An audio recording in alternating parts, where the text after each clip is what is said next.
Hello, I'm David Lisot. The series is Living History. We're speaking with a prominent publisher in the numismatic industry today, Chester Krause of Krause Publications.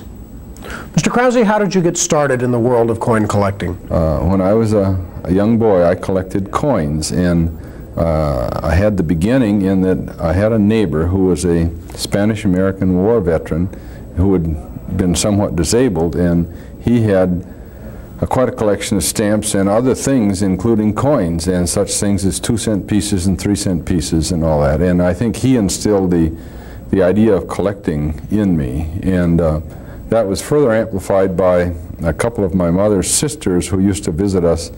And at that time there were coin boards that you could buy in Woolworths 5 and 10, and so I think for the whole total sum of 25 cents you could get a coin board. And as a birthday or Christmas present or something like that, I received some of these boards and actively started collecting coins.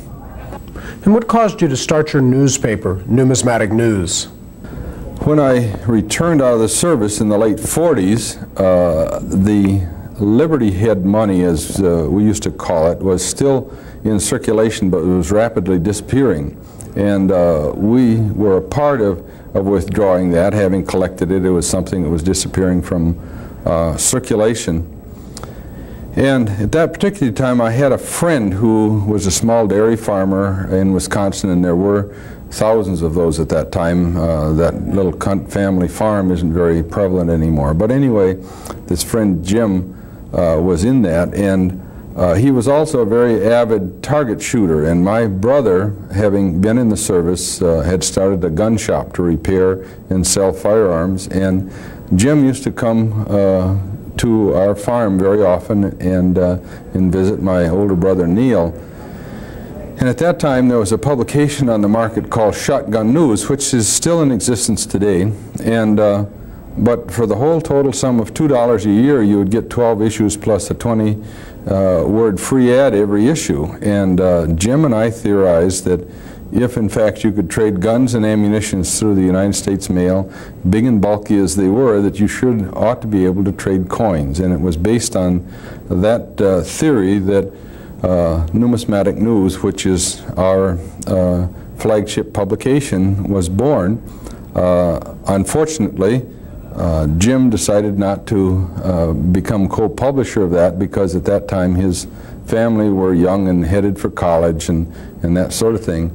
But in October 13th, I believe it was a Friday, 1952, I dated the first issue of Numismatic News and put it in the mails. And that is how I got into the publishing business. And I have often been asked, well, what motivated you to get in there? And I said, recall the old adage that fools rush in where angels fear to tread. And I guess that is as true today as it was in 1952. What was the basis of your stories and your reporting? How did you evaluate a story and find out what you would write about? Ironically, I didn't do much of that. It was best described, I guess, as what you would call a shopper's guide today, a typical local advertising publication that's put out in every large and small city in the United States, I guess, and that was what it was. It was all advertising. However, I did have a need to saw a need to furnish certain data, and that was, well, where were coin shows, coin conventions, places to meet. And I did publish that, and later on we began publishing small news items, and I guess after 10 years or so we did turn Numismatic News into a newspaper, but it did start out as an advertising piece. And you know, in a hobby, advertising is news. Some people don't believe that, but it's still one of the most highly read parts of your product, and you know, collectors want a source of supply, and that the advertising is that. So advertising is as much news as is a story. But eventually I did bring an editorial staff on board who was headed by Ed Rochette, who later left our organization to become the executive vice president of the American Numismatic Association. You know, subsequently I brought in Cliff Mishler, who is still with me today, and you know, we are considerably larger than that, but Cliff is our Senior Vice President of Krause Publications and has had a lot to do with the growth of the entire company. But the whole company was really based on our beginnings in numismatics, in the publishing. What we've done in other hobbies since then has all been based on what we learned in those very early years publishing about coins.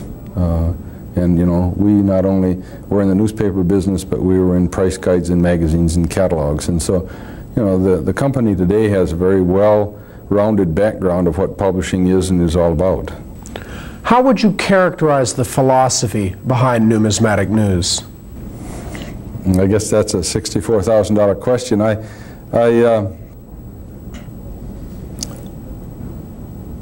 We all in America are capitalists of some form or another. That is, if we don't make a profit, we can't stay in business. And certainly that's what Krause Publications is based on. However, the need to get the information that a collector needs to properly enjoy his hobby is an obligation if you're going to stay in the business, you know, over the first year. And I remember one time the term that the collector is king was very prevalent in the coin business, and I believe in that theory. You have to do what the collector wants, and you know, we aren't in this for a quick profit. We've been in it for 36 years and intend to stay in it, and so you've got to listen to the collector's needs, and you know, furnishing good, clean advertising and good, clean stories is what it's all about. Tight editing, as we call it. Chet, in future days when people look at these tapes, how would you like to be remembered? Oh, I don't know as I have to be remembered for anything. My name has appeared on so many things as in either with my first name or particularly a corporate name. I often, when around our building of where we have 180 employees and we have a visitor comes around, I often jokingly said, well, they named the company after me.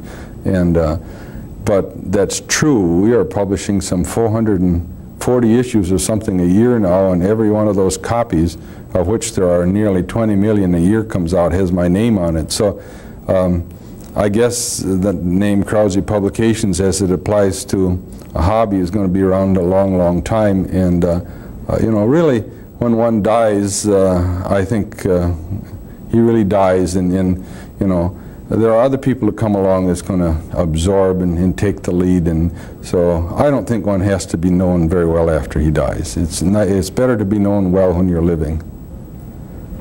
Thank you, Chet Krause.